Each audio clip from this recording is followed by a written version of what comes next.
Hey nerds, Farmer Jesse here. Welcome to Growers Daily, your daily dose of ecological farming insight. It is Monday, February the 24th, 2025, and today we're going to do a bit of a clay show and talk clay versus sand, plus growing carrots in clay and how I deal with academic paywalls for research papers, which has less to do with clay, but not always. So let's do it.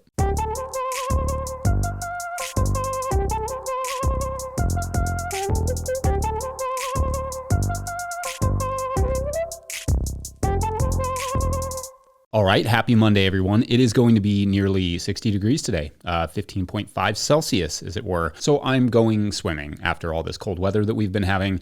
I had a nice, productive weekend. On Friday, after I got the show updated, I heard the melodious sounds of a truck backing up outside of our house again, and got our first load of wood chips. So as soon as the snow melted or started to melt, I got out there and started mulching around the house because that has been on my mind to do, and I'm going a little bonkers being more or less stuck inside the house for the last month and a half. Even though it was the weekend, my body wanted to spend it working, and so that's what we did. Then on Sunday, I got my rosters, 2 of them, for the soccer coaching season.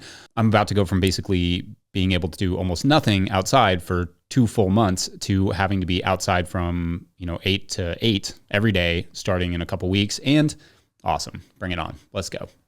Okay, so segueing with my typical grace, I am a big carrot fan. I love growing carrots, I love eating carrots, I love selling carrots, and I have done it for a while now, never once on sandy soils. There's this myth that gets passed around gardening communities that you really have to have sandy soils to grow carrots, which is not the case. I have been growing carrots on clay and denser soils for 15 years. I have never grown on sand at all. However, there are some things to consider about how I produce carrots that may be different from how people who say they can only produce carrots on sandy soils grow their carrots. So let's just do a quick carrot breakdown, shall we? For me, I like to broad fork carrot beds lightly before planting as it dramatically speeds up the harvest. But this is especially true in the denser soils.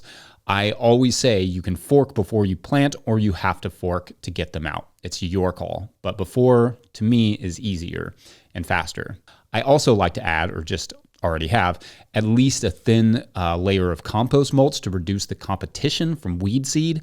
Weeds are the number one issue with carrot production. And you either need that nice mulch layer or you need to already be well in control of your weeds in the beds that you're planting carrots. The forking can also bring up some weed seed, so that mulch layer helps, just reduce the germination of those seeds.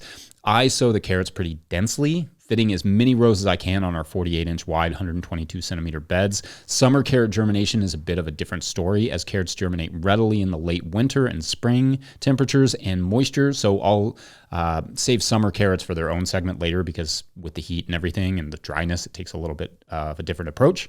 But I get the beds very moist and cover them with row cover and get them to germinate adequately. If it's wet enough, the row cover won't be necessary. Its job is really just to hold in the moisture, but it does speed things up a bit on the temperature side.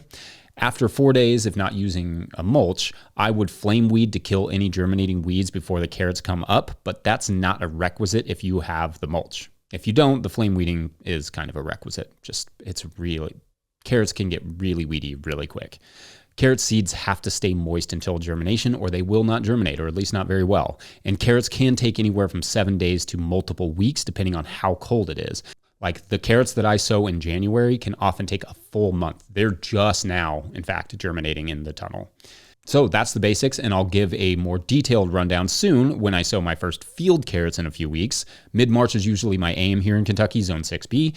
Anyway, as you can maybe tell, all of that is the same as usual, normal carrot stuff. Nothing super complicated there. Watch the video I did on carrots a while back for more details if you need them ASAP. Link is in the show notes. And nothing really changes in the growth. One thing that can happen in clay soils is that they can become waterlogged and rot, which is A, why I like the dense planting to better utilize that water, and B, why I recommend a broad forking and preferably raised beds.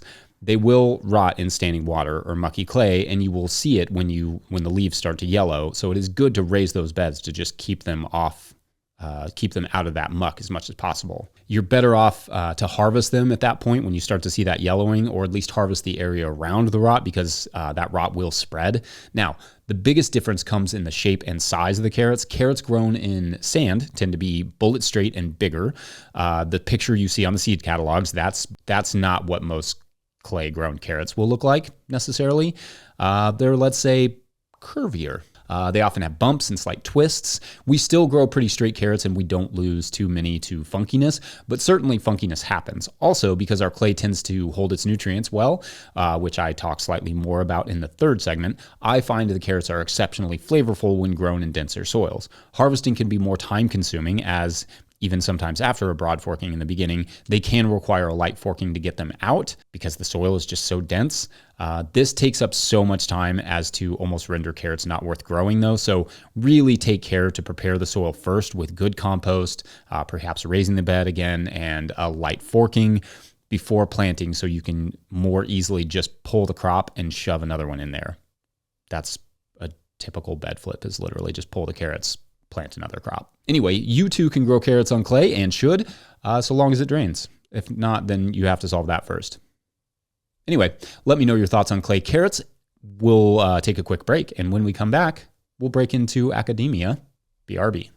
Today's episode of Growers Daily is brought to you by Farmhand.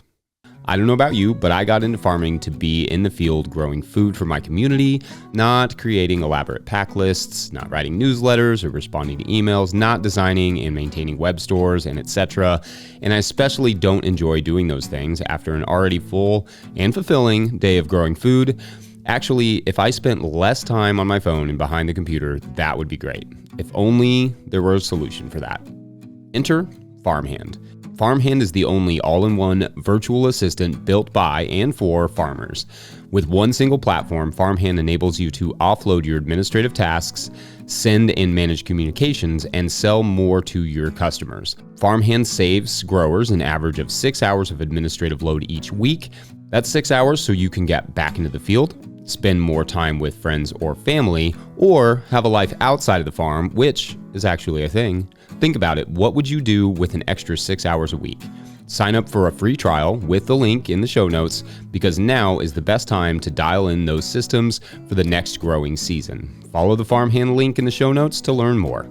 All right, back to the show.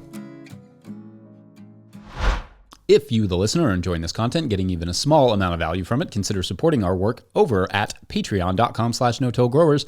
Well, I will try to get to questions from everywhere that questions come in, but I will always get to your Patreon questions. Now, today's Patreon question comes from Patreon member Jason Nelson, who asks, quote, research question. As an ex-academic, received my master's but dropped from my PhD program halfway through, how do you get access to peer-reviewed journal articles? Since I am not associated with a university, the paywalls to have access to the article is very expensive. I have colleagues that are still in academia. Did I even say that right? Academia. I can still ask them to send PDF files to me if the article is behind a paywall. You rock, Jesse, end quote. Okay, so I've been looking forward to this question since it came in, so thanks, Jason.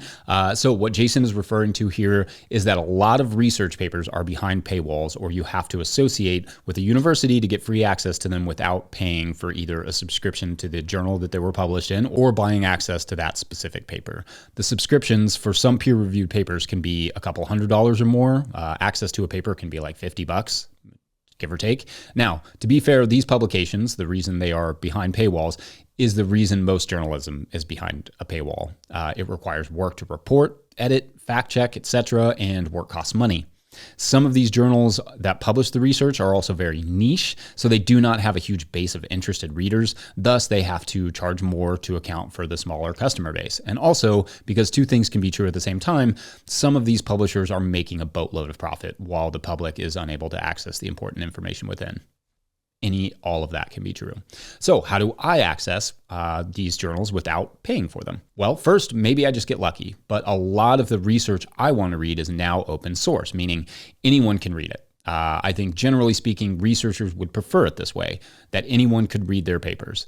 In fact, part of the reason that some papers are able to be open source is simply because the authors pay for the editorial and peer review process. This cost, in my understanding, is typically written into the original funding proposal, but feel free, those of you in academia, to further elucidate.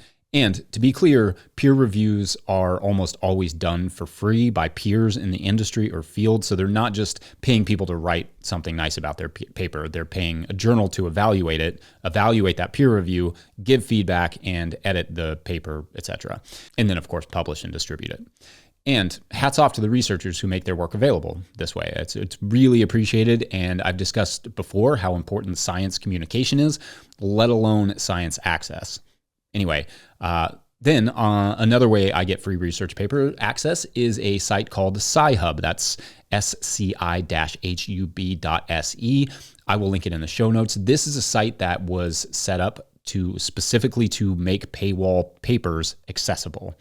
And it does it for papers all over the world. So you go and put in the DOI link or the name of the paper, and chances are that the site has a copy of it. Somebody has sent them a PDF and they publish it. Only a few times have I ever really wanted to read a paper that was not available there. In fact, I highly recommend the Library of Alexandria episode of Radiolab, where they talk about the creation of this site. It's heroic stuff. I'll link it in the show notes as well. However, you also have the option of just emailing the author if it's not on Sci-Hub. I haven't had to do that in a long time, but most authors are going to be sympathetic to a farmer's interest in their work. Or, like in Jason's case, if you know someone in academia, you may be able to hit them up for the PDF. Anyway, great question. As I think I've said before, I do not have a long academic career because I couldn't just take the classes I was interested in. I was really only interested in like French, history, astronomy, sociology, and drinking, which I don't think was a class, but it felt like a class. I did it a lot of homework on that one. And so I have very few connections to academia. So I have had to get creative, but luckily there are lots of ways to find papers if you know how to look. All right, be curious to hear your all's follow-ups on that one. Up next, clay soils take on sandy soils in a fight to the bottom. Yeah, be right back. We go bottoms up.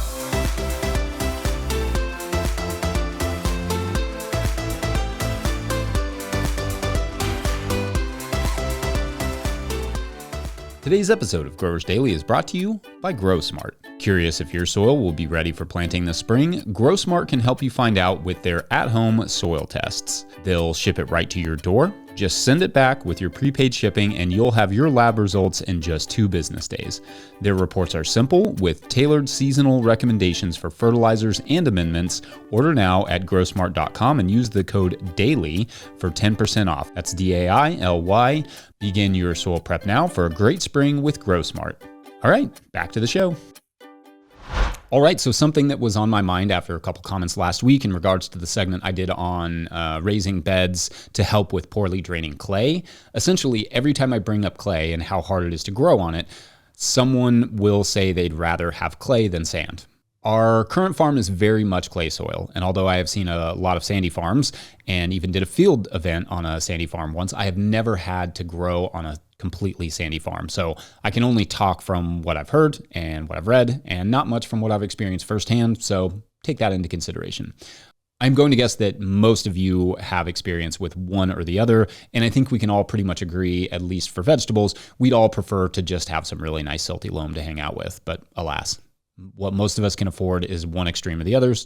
So which is better or easier? Well, since some of you might not know, sandy soils are considered hard to grow on because they do not retain nutrients very well and they drain rapidly. So water and nutrient management can be tough. For clay soils, they can hold nutrients really well, but they can also hold water for extended periods of time, creating anaerobic pockets and be exceedingly dense for plant roots to penetrate. Then in the summer or in drier spells, they can become hard to or unworkable. Pottery, think pottery. Something that is also important to understand about clay is that not all clays are created equal. There are clays that do have a high ability to retain nutrients, a high CEC or cation exchange capacity, and clays that are less than great at that particular job with a low CEC.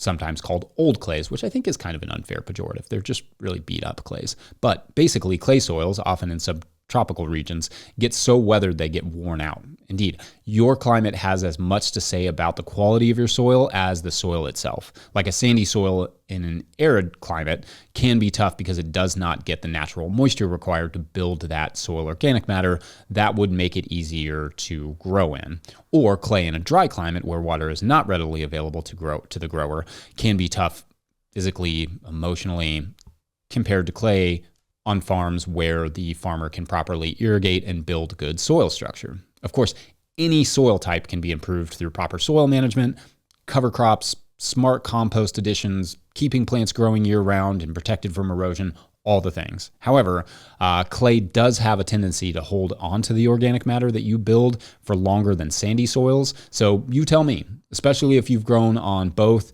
you have to have one extreme or the other. Which would you prefer? Or are you struggling with one extreme right now? Have you managed to change one extreme or the other into something really nice to work with? Let us know. Otherwise, I'm going to wrap it up there. But before we go, I want to give one last shout out to the folks over at Rimmel Greenhouses for making this show possible. Whether you're growing tomatoes for market, flowers in the spring, or vegetables for your family, growing in a high tunnel protected from the weather provides the right environment for a harvest you can count on. Rimmel Greenhouses are strong, durable, and easy to assemble, offering the quality you need to grow productively year-round. The team of experts at Rimmel Greenhouse Systems will be your trusted partners to ensure you get exceptional value from your greenhouse or high tunnel investment. Visit Rimmel.com today or tomorrow or yesterday to get growing. Big thanks to all of our show sponsors. Huge shouts to Willie Breeding for the theme music and to the team at No-Till Growers. Also, shouts to Epidemic Sound for the background music you're hearing now. Awesome. Pick up a copy of the Living Soil Handbook or the Seed Farmer at no-tillgrowers.com to support our work. Big thank you to everyone over at patreon.com/no-tillgrowers, where at a certain level, or if you just bump up from one level to another, you get a shout out in the show. So big shout outs today to Josh Beal. That second L in there, Josh, that's throwing me a little bit. Is it Beal? Bale? It's all of them, probably. Kurt Nelson. Thanks for that, Kurt. That's an easy one. Adam Kinney and David Hoy. Awesome. So this is a group who is, it's kind of proponents and opponents of a lazy river, a nationwide long lazy river that stretches from California to southern Florida and then back, right? It goes the whole way. And, I'll admit there's some, it's not the best use of water, but I think, both sides make a good case. I could see it. I mean, take like a month and a half or something, but it'd be worth it. Anyway, thanks for watching and/or listening. We will see you tomorrow for Tuesday. Good day. Great day of the week. Yep. All right. Bye.